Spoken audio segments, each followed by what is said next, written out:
Radio Indonesia Informasi Edukasi dan Prestasi. Halo, apa kabar rekan Indonesia? Bahagia rasanya saya Tia Ezar bisa kembali hadir menemani Anda semuanya. Semoga kabar selalu sehat, semangat, bahagia, dan biasa kalau sudah mendekati ada libur panjang, kemudian mendekati weekend itu semangatnya semakin ditambah karena apa? Karena akan menikmati liburan panjang. Oke deh, mudah-mudahan semuanya berjalan dengan lancar dan seperti biasa di podcast Radio UNESA selalu menghadirkan sosok atau figur yang memotivasi, menginspirasi dan mewakili jurusan ataupun prodinya.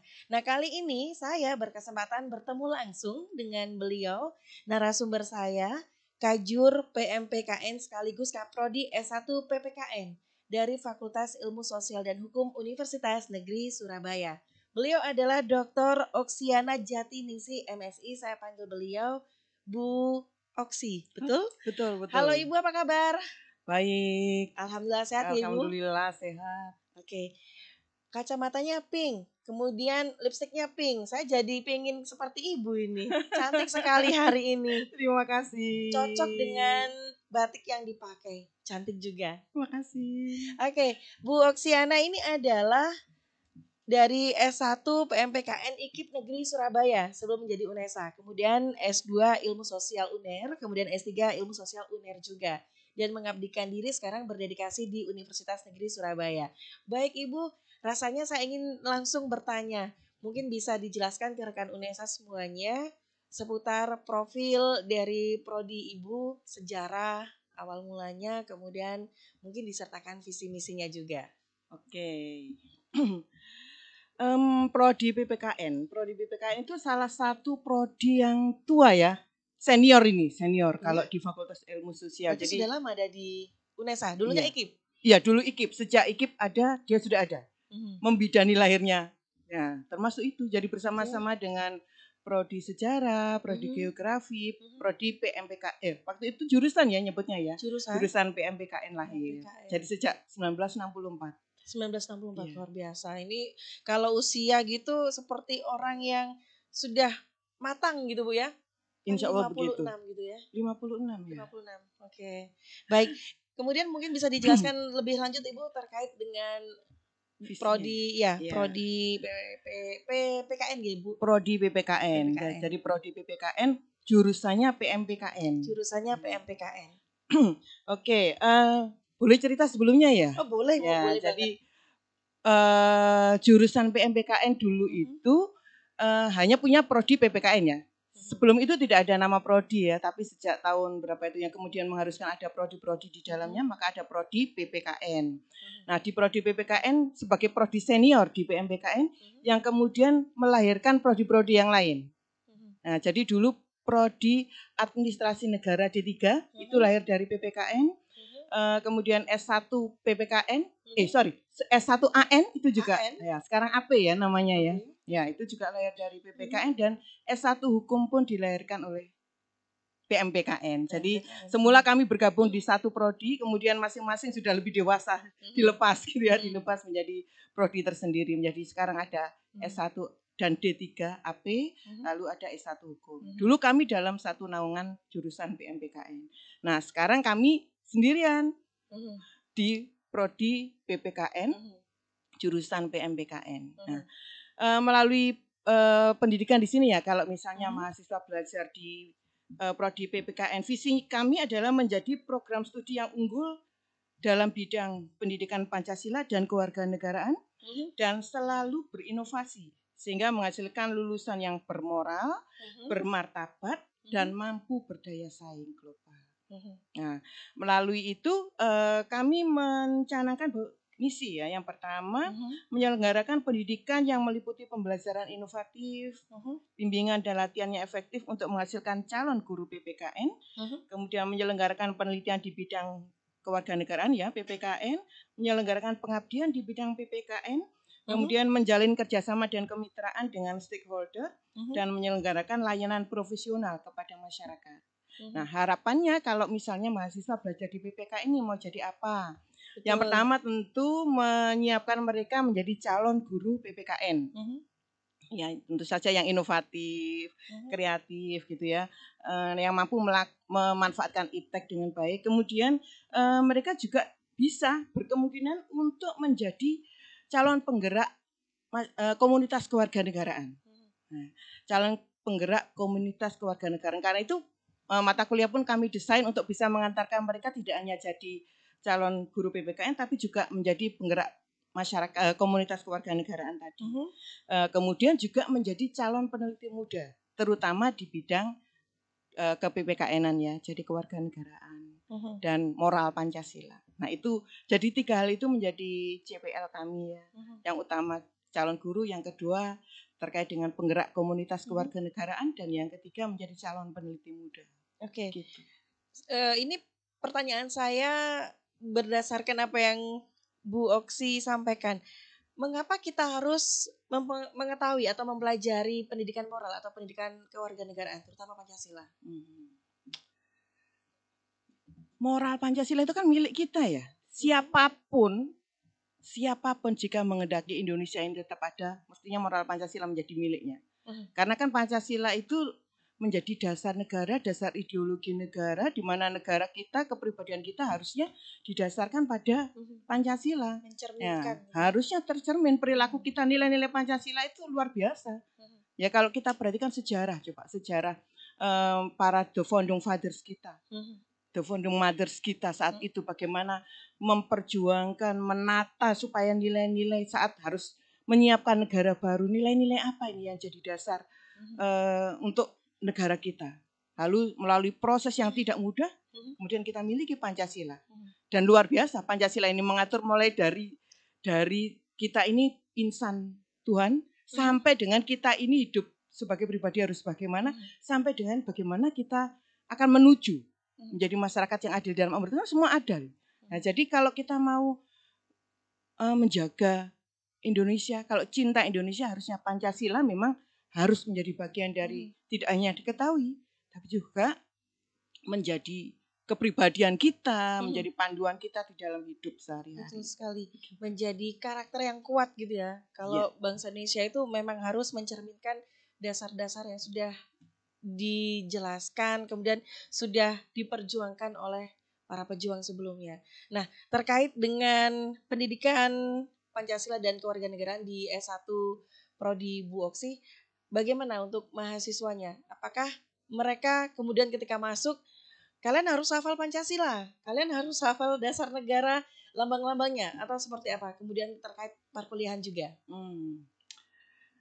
Kalau mereka masuknya melalui jalur-jalur yang berbeda ya Mbak Tia ya. Nah kalau mereka jalur yang tes kan tidak ada proses wawancara ya. Tetapi kalau ada yang jalur apa tuh yang mandiri, ya tentu ada proses itu. Dan pada saat proses itu terjadi itu sangat kuat menjadi materi yang kami pertanyakan. Termasuk komitmen bagaimana ketika menjadi guru PPKN nanti. Karena kan guru PPKN itu kan diperuntukkan untuk semua ya. Betul. Ya tidak untuk golongan tertentu. Artinya dia juga harus bisa hadir untuk semua. Untuk semua golongan di Indonesia yang mampu meyakinkan bahwa nilai-nilai Pancasila, perilaku kita, moralitas kita memang harus terjaga dalam konteks ikatan sesuai dengan nilai-nilai Pancasila itu. Jadi itu sangat penting kalau kami wawancara. Tetapi kalau jalurnya yang tes SBMPTN ya, SBMPTN? Ya, kan kami tidak bisa bersentuhan dengan mereka ya. Tetapi dalam keseharian itu akan selalu kami kuatkan bahwa peran utamanya nanti yang dipegang kalau mereka jadi lulus dari PPKN kan menjadi calon guru PPKN. Ini penjaga ini. Ini guru yang juga punya misi menjaga bagaimana mereka menjadi anak-anak murid-muridnya bisa tetap cita setia dan yakin pada Pancasila. Itu yang sangat luar biasa peran guru PPKN ini nanti. Karena peletakan dasar informasi terkait kewarganegaraan, kemudian lambang negara juga nantinya akan dibawa oleh mereka. Iya, gitu.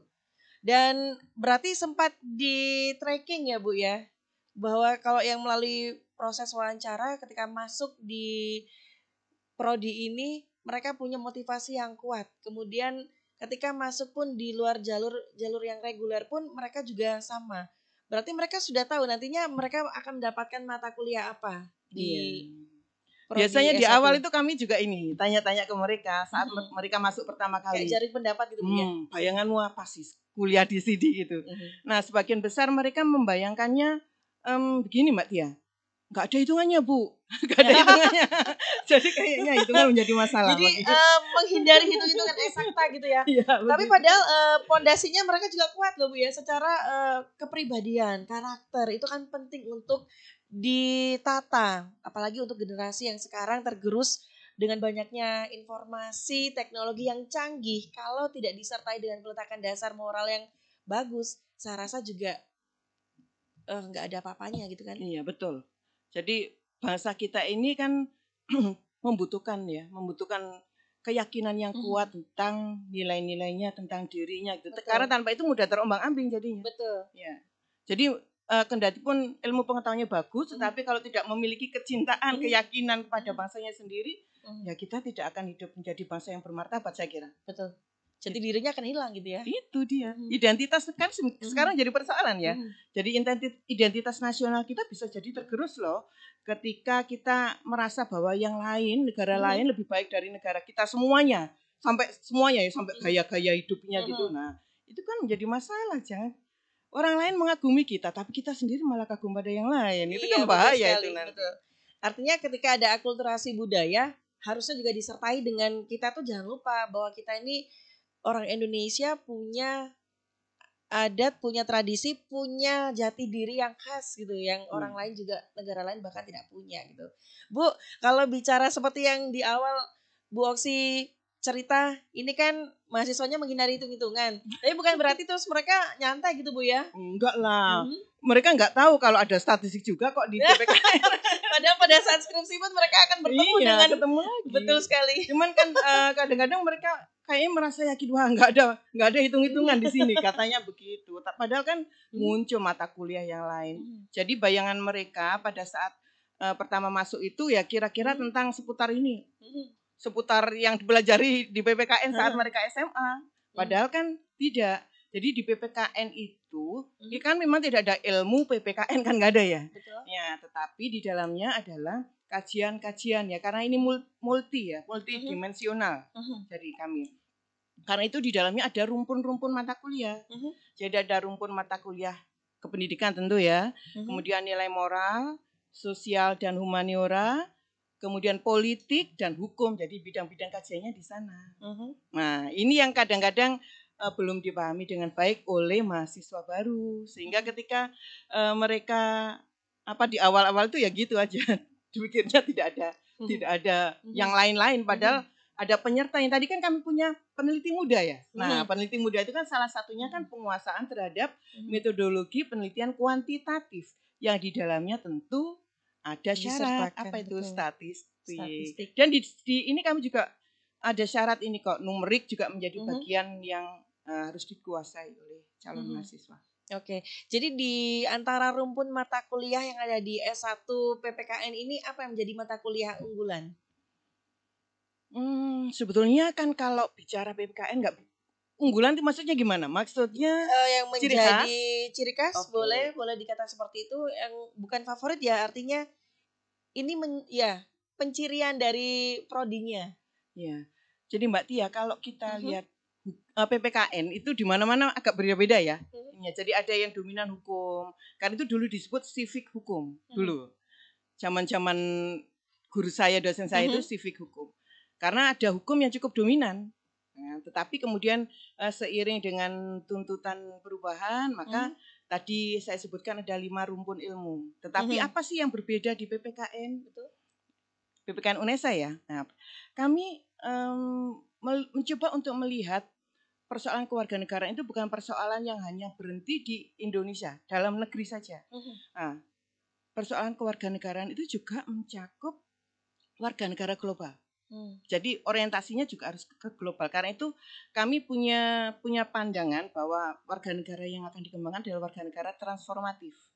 Yang tidak menghilangkan jati diri tapi juga memberikan ruang bagi masih menerima datanya budaya asing gitu ya. Masih ada dan harus aware juga dengan persoalan-persoalan itu. Nah, terus mata kuliah kami yang mungkin tidak ada di prodi lain ya. Betul, atau bahkan di PT lain. Iya, di PT lain mungkin ya. Jadi kami punya mata kuliah gender ya yang cukup ya. Jadi salah satu persoalan menarik ini. Persoalan kewarganegaraan itu kan di tempat kita adalah gap antara laki-laki dan perempuan yang menyiratkan dan berkonsekuensi pada terjadinya ketidakadilan. Nah, ini menjadi persoalan kewarganegaraan juga. Isu tersendiri ini Iya, kayaknya. jadi isu menarik ini. Itu menjadi hal yang kami angkat di prodi kami dan itu mungkin insya Allah itu satu-satunya prodi yang mengangkat persoalan itu ya. Gender dan pendidikan menjadi mata kuliah di tempat kami. Luar biasa. Kita lanjutkan masalah isu gender ini yang akhirnya menjadi wacana tersendiri untuk teman-teman mahasiswa-mahasiswi yang ada di S1 Prodi PPKN. Setelah yang satu ini Ibu, baik rekan Unesa jangan kemana-mana, kita masih bersama dengan Dr. Oksiana Jatiningsih MSI.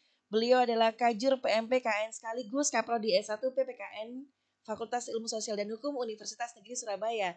Setelah yang satu ini segmen yang kedua.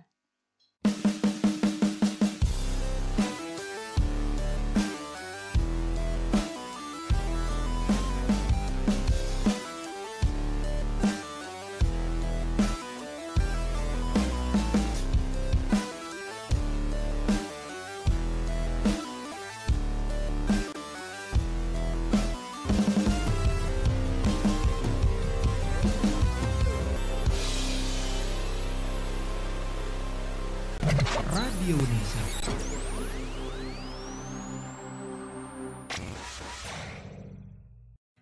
Radio Unesa Informasi Edukasi dan Prestasi hadir sejak 13 Februari 2020 bertepatan dengan Hari Radio Sedunia. Radio Unesa memenuhi kebutuhan informasi seluruh sivitas akademika Unesa dan masyarakat. Melalui informasi edukasi hingga hiburan disajikan selama 24 jam non-stop. Rekan Unesa bisa mendengarkan via streaming di radiounesa.com atau www.unesa.ac.id. Secara audiovisual juga bisa disimak di kanal YouTube Radio Unesa. Langsung saja download aplikasi Radio Unesa di Play Store dan jadikan Radio Unesa teman beraktivitas Anda. Inilah Radio Unesa, informasi edukasi dan prestasi.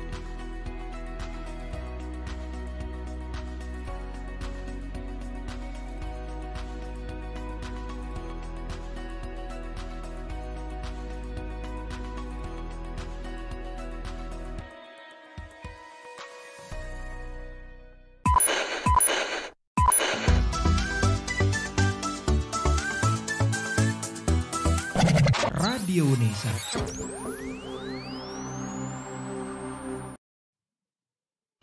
Senang sekali rekan Unesa, saya Tia Ezar masih bersama Anda di segmen yang kedua. Kita dibincang profil prodi, di mana prodi kali ini profilnya saya tertarik untuk pengen mengenal lebih jauh, mengenal lebih dekat, dan yang hadir yang menceritakan banyak sekali informasi nantinya sampai di segmen yang ketiga.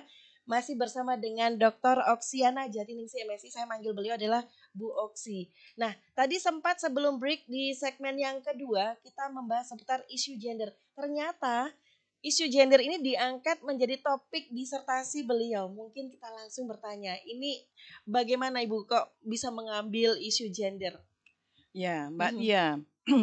Saya itu pernah punya pengalaman ya. Saat itu punya pengalaman bertemu dengan beberapa perwakilan dari internasional di sebuah program ya. Saat itu saya itu tidak sadar bahwa banyak sekali persoalan ketidakadilan gender. Sehingga saat itu ketika itu saya baru lulus S1 ya. Jadi saya merasa baik-baik saja, fine-fine saja kok di Indonesia, nggak ada kok ketidakadilan. Nah, begitu saya selesai program itu saya lebih senior lagi, saya punya kesempatan untuk belajar. Saya ambil S2. Di mana Ibu? Oh, di UNER ya tadi ya. Di UNER. Nah, disitulah saya kemudian lebih banyak belajar tentang gender. Saya semakin tertarik ini. Bicara kewarganegaraan ini kan nggak boleh menyiratkan ketidakadilan ini. Kewarganegaraan itu kalau kita betul cinta demokrasi, menganggap demokrasi itu bagian penting dalam kehidupan kita dan menjadi tatanan yang kita mau jaga, ya harusnya egaliter dong. Termasuk juga egaliter antara laki-laki dan perempuan. Nah, ini yang cukup kuat di tempat kita kan itu. Ya. Dan di Prodi S1 PPKN ini menjadi mata kuliah tersendiri. Sejak saat itu semakinlah saya ini tertarik, semakin tertarik gitu melakukan kajian. Dan ini sangat PPKN banget kalau gitu ya kan, sangat demokrat. berkaitan dengan demokrasi. Ini pencirinya ini ya. Nah, kemudian saat saya S3, saya menekuni kembali hal yang sama Mbak Tia, yang tanpa disadari sebetulnya ketidakadilan itu terpelihara gitu jadinya. Karena nggak sadar kita melakukan itu. Padahal tidak adil, tapi karena itu keseharian kita, maka kita merasa biasa, nggak ada masalah dengan itu. Oke, next kita akan ngobrol lagi seputar gender, tapi di segmen yang berbeda ya Bu ya. Oke. Jadi nanti Bu Oksi siap-siap ditelepon Mas Suryo untuk Bu ngobrol lagi soal gender, karena ini menarik. Artinya begini, ketika kita bahas seputar isu gender, akan muncul orang-orang yang berani berbicara, dia pernah merasa ada ketidakadilan yang dia rasakan, entah itu dalam hal pekerjaan, dalam hal sosial, dalam hal pertemanan ataupun dalam keluarga. Iya. Tapi itu kita pending ya Bu, sepertinya kita harus punya segmen tersendiri. Mau cerita dulu Mbak Tia, Oh, kesempatan boleh. dong, itu jadi Oke. mata kuliah kami. Oke, siap. Yang ini boleh Bu. Jadi gender dan pendidikan jadi mata kuliah kami. Pada awalnya masih pilihan ya untuk Saya mengenalkan yakin nggak ini mudah nih. mahasiswanya nggak bakal aduh kalau masalah ini saya maunya masuk kuliah aja gitu. Jadi jangan Yakin ditinggal deh. gitu ya. Bah, pasti nggak akan meninggalkan kelas, rugi mereka. Jadi sekarang jadi mata kuliah kami, dan tadi saya sebut ini mungkin satu-satunya mata kuliah yang dimiliki oleh prodi PPKN ya, insya Allah seperti itu. Nah, jadi menjadi mata kuliah kami, dan sekarang yang kaitannya dengan kurikulum baru, mungkin ini dari yang pilihan bergerak ke arah menjadi wajib. Oke. Nah, jadi insya Allah ke depan ketika MPKM itu menjadi bagian dari mata kuliah dan wajib, menjadi mata kuliah wajib. Oke. Jadi ini langsung masuk di kurikulum Merdeka Belajar. Jadi kalau di prodi S1 PPKN sendiri Bu, untuk kurikulum Merdeka Belajar, kampus Merdeka ini sudah diterapkan berarti Bu ya? Kami sedang mendesain kurikulumnya ya bersama-sama ya. Jadi sambil menyelam minum air gitu kan ya. Ya, kami sedang mendesain itu dan yang sekarang sudah insya Allah fix adalah yang bisa diambil oleh prodi lain yang ingin belajar tentang bagaimana menjadi penggerak komunitas kewarganegaraan yang tadi saya sebutkan. Nah, di situ mereka bisa belajar tentang apa, bagaimana, masih dasar ya kalau yang pas pertama itu yang untuk teman-teman dari prodi lain di UNESA bisa mengambil di PPKN dan itu ruangnya. Jadi kita bicara, karena itu salah satunya yang nanti dilakukan apa? Mereka bisa belajar tentang gender dan pendidikan juga salah satunya. Nah, karena itu menjadi dasar ya bagaimana bisa menggerakkan masyarakat ke arah warga negara yang partisipatif, ke arah warga negara yang civil society gitu. Oke, dan ini menarik gitu ya. Artinya dengan desain ini harapannya prodi lain, jurusan lain yang terkait dengan kurikulum Merdeka Belajar bisa mengakses dan tanpa melihat, dan ini dipakai di mulai semester 5 ya Bu ya? Iya, semester 5 kami mendesain itu, dan yang sekarang kami sedang alhamdulillah sedang dapat hibah kami tentang kurikulum kerjasama itu, dan kami sekarang sedang mendesain kerjasama dengan beberapa institusi di luar UNESA berkaitan dengan pelaksanaan Merdeka Belajar juga yang nanti akan jatuh di semester 6 ya. Semester 6 ada pertukaran, ada magang gitu. Luar biasa, capaiannya banyak sekali. Ini kabarnya juga akreditasi A ini ya? Iya. Alhamdulillah. Langsung Alhamdulillah. terkejut ini ya. Ini suatu prestasi karena untuk bisa mendapatkan akreditasi A, saya yakin persiapannya teman-teman atau tim dosen dan tendiknya di S1 PPKN ini luar biasa persiapannya. Alhamdulillah. Mudah-mudahan kami juga bisa mempersiapkan diri untuk yang berikutnya ya. Alhamdulillah. Unggul ya. Oke, poinnya menuju ke unggul. Sementara untuk di S1 PPKN sendiri Ibu berapa mungkin untuk dosennya, tenaga pendidiknya? Oke, sekarang kami punya 14 dosen. 14 dosen? 14 dosen, 2 diantaranya guru besar, profesor ya. Kemudian 5 ya. 5 itu doktor, dan sisanya master karena masih baru-baru. Dan yang sekarang sedang studi 1. Jadi kami insya Allah 3 tahun lagi punya tambahan dokter lagi. Alhamdulillah, artinya SDM ini terus juga mengikuti, membersamai rekan-rekan mahasiswa untuk mendapatkan ilmu yang mumpuni. Kemudian untuk antusiasme mahasiswa bagaimana Ibu? Untuk persentase mahasiswa-mahasiswi kalau di S1 PPKN berimbang atau banyakkan mahasiswinya? Apalagi ada mata kuliah unggulan ini. Iya. Dulu berimbang ya, tapi sekarang terakhir-terakhir ini kok malah banyak mahasiswinya ya daripada mahasiswanya ya.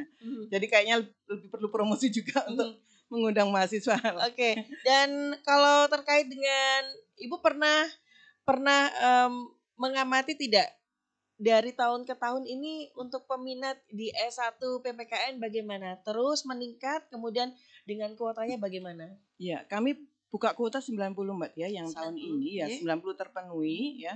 90 itu terpenuhi. Dari sisi pendaftar, kayaknya dari 2019 ke 2020 meningkat juga. Meningkat ya? Iya, ya, Alhamdulillah. dari 2019 itu dari data kami catat ada 154 saja waktu itu ya. 154. Tapi kemudian dari catatan data yang terakhir ada 232. 232, Iya. luar biasa. Tetapi yang diterima 90. Ini berapa 90. kelas Ibu? 2 kelas. Dua kelas ya. saja. Oke. Diinformasikan juga ke teman-teman maba gitu untuk mereka masuk di S1 PPKN mereka dapat fasilitas apa? Kemudian pada saat pandemi ini bagaimana Ibu? Iya. Ini kebetulan mahasiswa baru belum ketemu ya. Jadi Iya. kami baru ketemu lewat Betul Zoom. sekali. Iya. Tentu kepada mereka saat PKKMB itu ya diinformasikan apa yang bisa diakses nanti. Betul. Sebetulnya pada saat sudah kondisi normal ya, mereka Mhm. bisa datang ke perpustakaan. Kami juga punya lab demokrasi ya Lab di demokrasi PPKN ya. dipakai untuk apa Ibu? Di lab demokrasi itu selain mereka praktik secara misalnya nih bagaimana proses negosiasi dilakukan. Oh, I see. Ya, jadi mereka juga mempraktikkan itu. Mhm. Sesekali mereka juga ini ya, kadang-kadang dipakai ruang oleh mereka untuk lelang ya. lelang apa ya? Sebuah aktivitas gitu. Mhm. Ya, untuk menunjukkan bahwa mereka memang mencoba menggunakan Ya, partisipasi. ada Jadi simulasi-simulasi yang iya. nantinya di kehidupan nyata setelah mereka lulus, mereka akan mendapatkan kondisi seperti ini paling tidak kurang lebihnya seperti itu iya, gitu ya. iya, jadi mereka bisa belajar di sana. Oke, selain ada lab, Ada ada lab, perpus, ada ruang baca ya, ada ada ruang perpustakaan baca. ruang baca. Kemudian yang jelas layanan saya 24 jam untuk mereka. Oh, aduh. Ini nggak hanya dokter ini ya, dokter beneran 24 jam, tapi Bu Oks ini siap 24 jam, mahasiswanya kalau mau konsultasi boleh Iya, gitu ya. ya. Saya memang memberi ruang yang agak longgar ya kepada mereka untuk setiap saat bisa kontak saya, walaupun mungkin balasannya mungkin agak nggak sama langsung begitu mereka kontak langsung dapat balasan.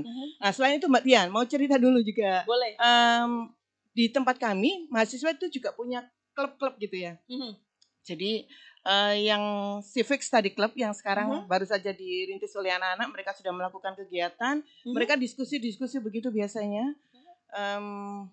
Yang ini juga sudah menyelenggarakan seminar.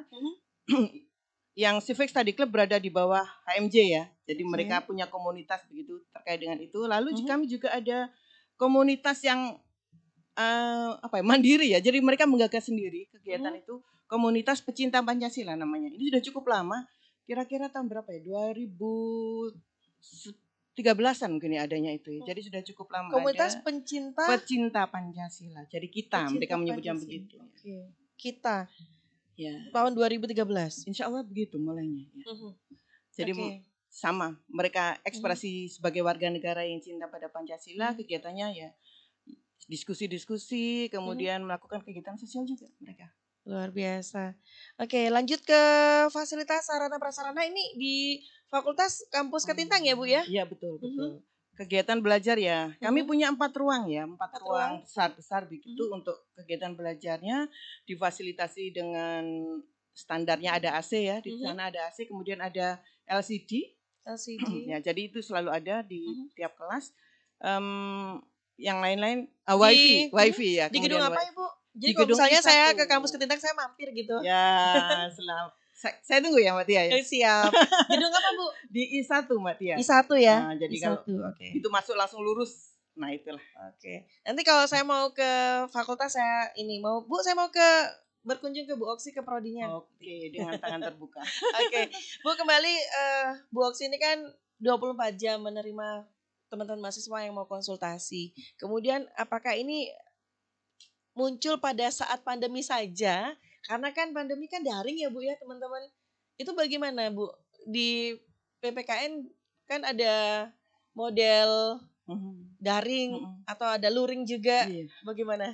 Kalau di luringnya nggak ada, luringnya nggak ada ya. Cuman setelah kondisi sudah agak bagus begini Mbak Tia, beberapa mahasiswa jika merasa sangat perlu, misalnya dengan saya ya, tidak semua dosen bisa melayani itu karena masing-masing mungkin tempatnya jauh gitu ya, jadi nggak bisa selalu datang di kampus, tetapi untuk mahasiswa yang misalnya mau bertemu saya, mereka bisa janjian misalnya kapan ke kampus Ibu gitu janjian, atau beberapa mahasiswa juga datang ke rumah. Ya saya senang sekali kalau mahasiswa datang ke rumah juga sih Kak. Kami bisa diskusi. Nah, ini kalau saya sih sejak dulu ya. Sejak dulu ya, jadi tidak hanya muncul pada saat pandemi ya. Cuma sekarang semakin getol gitu. Jadi sebuah kebutuhan dan alternatif perkuliahan gitu ya. Antusiasme teman-teman mahasiswa, apa ada masalah Bu selama berkuliah di masa pandemi ini? Kayaknya tetap semangat mereka. Sinyal gitu. Oke ya. Iya. Tetap semangat. Sinyal ini menjadi masalah penting loh Bu kalau di perkuliahan ini. Benar. Ya, jadi insya Allah mahasiswa antusias kalau diajak Zoom gitu mereka semangat juga. Rasanya bisa melepas kangen Mbak. Ya, mereka juga merindukan kampus. Saudara sangat rindu dengan kampus. Oke. Baik, kita akan bicara lagi Bu seputar alumni gitu ya, seputar komunikasi dengan alumni. Kemudian di perkuliahan ini teman-teman bagaimana merajut komunikasi dengan dosen atau dengan sivitas akademika yang ada di S1 Prodi PPKN. Tapi setelah yang satu ini segmen ketiga jawabannya akan diberikan Ibu Oksi. Dan saya ingatkan untuk rekan UNESA yang menjadi follower dan juga subscriber, terima kasih karena subscriber ini menjadi salah satu motivasi kita semua. Radio UNESA ini Bu sudah 1.000 lebih subscribernya. Terima kasih buat Anda semuanya dan terus membersamai kita di Radio UNESA.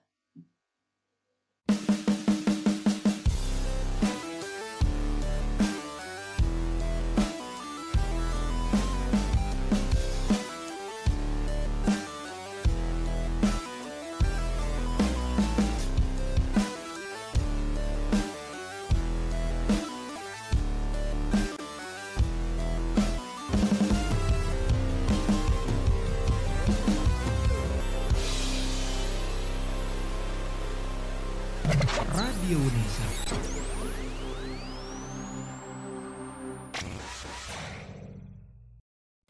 Radio UNESA Informasi Edukasi dan Prestasi hadir sejak 13 Februari 2020 bertepatan dengan Hari Radio Sedunia. Radio UNESA memenuhi kebutuhan informasi seluruh sivitas akademika UNESA dan masyarakat. Melalui informasi edukasi hingga hiburan disajikan selama 24 jam non-stop. Rekan UNESA bisa mendengarkan via streaming di radiounesa.com atau www.unesa.ac.id. Secara audiovisual juga bisa disimak di kanal YouTube Radio UNESA. Langsung saja download aplikasi Radio UNESA di Play Store dan jadikan Radio UNESA teman beraktivitas Anda.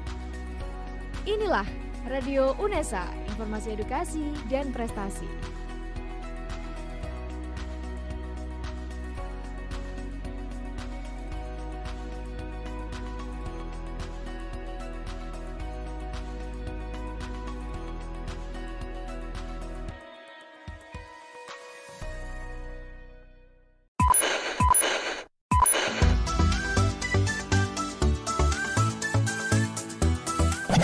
Radio UNESA.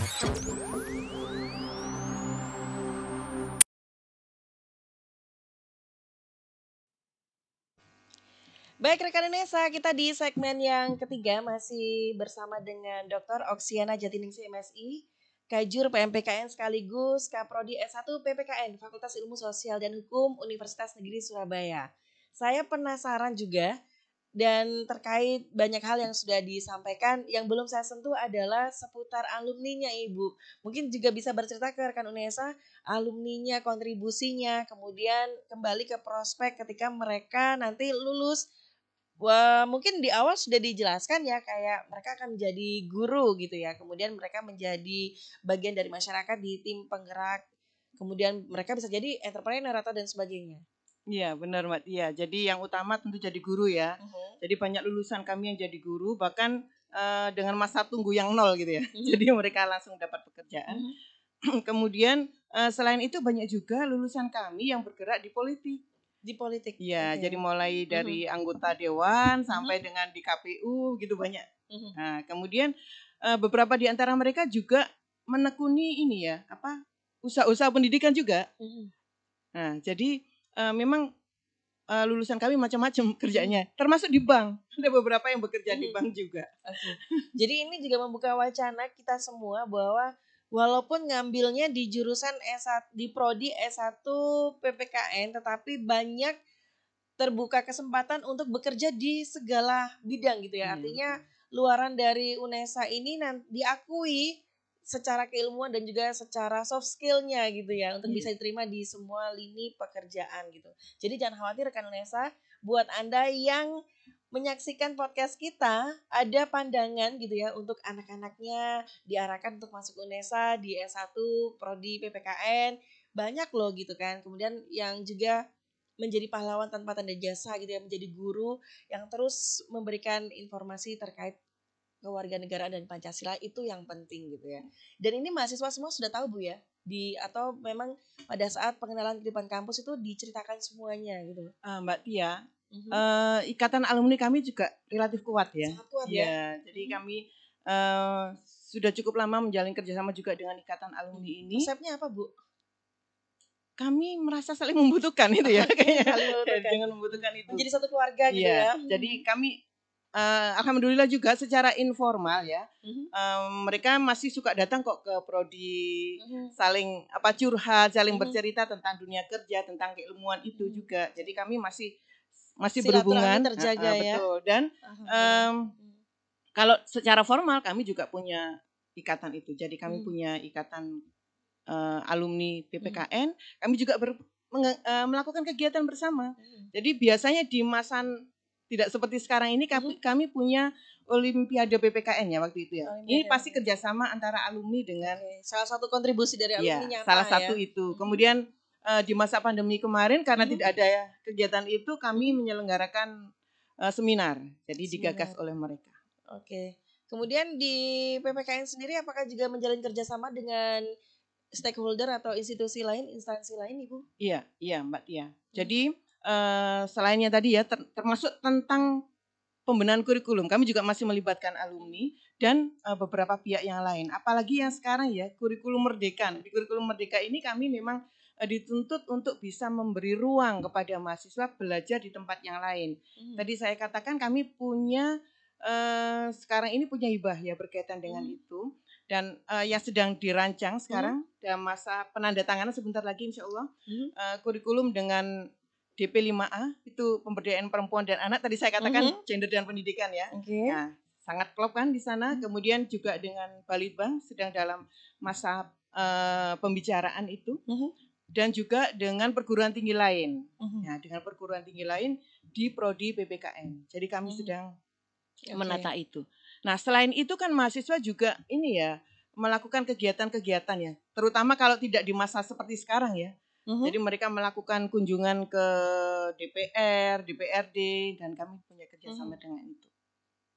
Luar biasa. Jadi ini satu capaian juga bahwa sebuah prodi di mana masih ada ikatan kuat antara alumni, kemudian menjalin kerjasama. Ini kan menjadi poin-poin penting yang harus kita sampaikan untuk masyarakat dan juga rekan UNESA yang belum tahu bahwa ternyata banyak aktivitas juga yang dilakukan di prodi S1 PPKN gitu ya.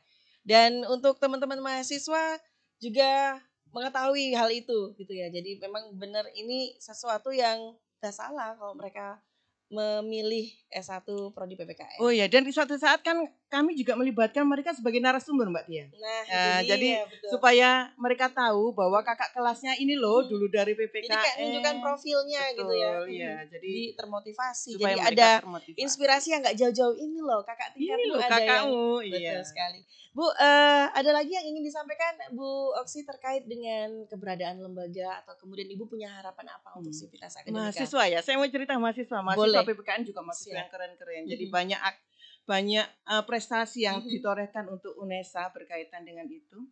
Jadi mereka menjadi juara ya di beberapa kompetisi yang dilakukan. Prestasi ya, punya prestasi. Termasuk yang sekarang sedang berjalan Mbak Tia juga. Mereka prodi PPKN alhamdulillah selalu memberikan kontribusi yang terbanyak ya di FIS ya, berkaitan dengan kegiatan PKM mahasiswa, baik yang AIGT ataupun yang 5 bidang. Jadi alhamdulillah kami bisa menjadi pionir di sana. Alhamdulillah. Nah, ini capaian-capaian ini yang harus kita promosikan, yang harus kita informasikan, kita spread informasinya supaya ini menjadi satu bukti bahwa keberadaan dimulai ada di tahun 64 ini ada kontribusinya. Alumninya juga nyata kerja di tempat yang bisa memberikan gambaran ke adik-adik tingkatnya. Kemudian prestasi itu yang penting gitu ya. Bagaimana bisa bertahan di tengah banyaknya munculnya prodi-prodi lain. Nah, ternyata dari prodi S1 PPK ini masih unggul dengan alumninya, dengan mahasiswanya, dosen-dosennya juga terus bagaimana bisa membersamai mahasiswa S1, S2, S3, kemudian tendiknya juga terus bekerja sama. Mbak Tia, boleh saya pamer nih ya? Boleh, boleh Ibu. Jadi kalau saya sedang membimbing mahasiswa yang PPL itu, sekolah mengatakan begini, aduh Bu Oksi, kalau dari UNESA nggak mungkin lah dari PPKN ini mengecewakan. Asik. Gitu. Ini sudah pengakuan ada ini. betul. Sudah ada apa ya namanya, mereka apa Bu ya namanya, sudah tergambar nggak mungkin mengecewakan. Sudah, pastilah berkualitas gitu Mbak Tia. Didampingi terus Bu ya teman-teman ini ya. Iya Mbak Tia. Dan kalau tidak dalam kegiatan pandemi seperti ini, kami punya banyak kegiatan yang dilakukan bersama dan itu mengasah mahasiswa untuk menyiapkan diri ya. Jadi sebetulnya saya ingin cerita banyak ini tentang kegiatan mahasiswa. Masih ada waktu Ibu 3 menit lagi sebelum closing. Jadi saya punya, sebetulnya kami melakukan kegiatan Civic Education Fair. Nah di Civic Education Fair itu dalam posisi normal, biasanya mahasiswa bersama dosen bersama-sama mempresentasikan karyanya di dalam penelitian. Nah kemudian karyanya di dalam pendidikan. Jadi berkaitan dengan misalnya produk medianya, produk RPP-nya. Jadi berkaitan dengan itu kami pamerkan itu semua. Nah, di sini mahasiswa juga presentasi. Jadi mereka juga belajar presentasi di momen itu. Termasuk di dalamnya ada ajang kreativitas mahasiswa. Jadi mahasiswa kami ternyata punya loh prestasi Mbak Tia di bidang olahraga ya. Jadi mereka ada salah satu non-akademik ya. Iya, non-akademik juga ternyata punya prestasi mereka olahraga walaupun dia tidak datang dari prodi olahraga. Jadi macam-macam prestasinya. Dan itu biasanya kami coba gali pada saat mereka bersama CEF ada akademis dan non akademis dan itu sangat membanggakan saya kira. Luar biasa ya. Siapa dulu dong kaprodinya gitu ya. Jadi kalau saya menjadi mahasiswanya Ibu, saya akan terus pepet Ibu ini. Saya nggak mau kasih kendor. Soalnya apa? Ketika saya sudah bersama dengan sosok atau figur yang menginspirasi, saya ingin nantinya bisa menghasilkan karya atau bisa berprestasi juga. Ada lagi yang ingin disampaikan Bu Oksi? Harapan di tengah pandemi perkuliahan, sivitas atau seperti apa? Kerinduan itu kan selalu ada saya kira ya. Kerinduan selalu ada. Mahasiswa menjadi bagian penting dalam kehidupan di kampus dan karena itu mereka tidak hanya mereka yang rindu, dosennya pun rindu. Tetapi kami yakin bahwa persoalan ini akan ada akhirnya. Kami hanya menekan kerinduan saja, mencoba untuk memampatkan kerinduan untuk dilepas nanti pada saat situasi sudah normal. Nah, saya selalu pesan kepada mahasiswa, kepada teman-teman semua, Mbak Tia, yang pertama sekarang sangat penting adalah menjaga kesehatan. Jaga kesehatan. Ya, menjaga kesehatan. Itu nomor satu yang harus kita lakukan. Itu tidak hanya kewajiban tapi juga hak tubuh kita untuk dilindungi supaya jadi sehat. Karena itu mematuhi protokol kesehatan adalah hal yang penting. Kalau misalnya karena sekarang situasinya sudah lebih bagus Mbak Tia, mahasiswa ketika sangat memerlukan, saya pun memberi ruang pada mereka untuk datang. Tentu saja dengan memperhatikan protokol kesehatan. Dan satu yang selalu saya pesankan Mbak Tia, dan itu menjadi moto diri saya juga, bahwa dimanapun kita berada dalam situasi apapun kondisinya, selalu lakukan yang terbaik yang kamu bisa. Betul. Mungkin yang terbaik ini bukan milik orang lain, tapi milik kita. Dan kita selalu terbaik yang kita bisa. Do your best, begitu yang saya selalu katakan kepada anak-anak saya. Luar biasa. Aduh, Bu Oksi. Pagi ini, hari ini saya bersemangat karena saya mendengarkan satu motivasi yang luar biasa. Ini kayaknya kalau imun ya, kita punya pengukurnya, imun saya meningkat ini. Alhamdulillah. Bu Oksi matur nuwun sangat sudah rawuh di studio Radio Unesa. Tetap semangat juga tetap sehat buat Ibu. Terima tetap kasih. menjadi bunda bagi teman-teman mahasiswa yang selalu terbuka 24 jam mau konsultasi. Ini menjadi rezeki. Kalau saya jadi mahasiswa baru, ini rezeki saya dapat dosen kayak Bu Oksi ini. Alhamdulillah, terima kasih Mbak Tia sudah Sami-sami, diajak datang Ibu. ke sini. Mohon maaf jika ada yang kurang berkenan ya Ibu. Next kita ngobrol lagi dengan topik yang lebih hangat, dengan topik yang lebih mendalam, dengan tajam kita akan kupas di studio Radio Unesa. Oke. Baik rekan Unesa, kita sudah di penghujung acara. Terima kasih untuk kru yang bertugas. Kali ini saya ditemani Mas Surya Waskito, juga tentunya narasumber saya yang luar biasa cantik, luar biasa menginspirasi, memotivasi. Tidak hanya rekan Unesa yang menyimak podcast Radio Unesa, tetapi saya pribadi. Karena saya masih harus banyak belajar tentang apapun, bahkan tentang kehidupan gitu Bu ya. Siap. Baik, beliau adalah Dr. Oksiana Jatiningsih MSI S1 PMPKN IKIP Negeri Surabaya, S2 dan S3 Ilmu Sosial di Universitas Airlangga. Dari Jombang, bekerja di Surabaya, tinggal di Sidoarjo. Mudah-mudahan dengan jarak yang seperti ini banyak ladang amal yang sudah diberikan. Saya Tia Ezar pamit undur diri dan juga Bu Oksi yang berada di studio Radio Unesa. Wassalamualaikum warahmatullahi wabarakatuh. Waalaikumsalam warahmatullahi wabarakatuh. Terima kasih.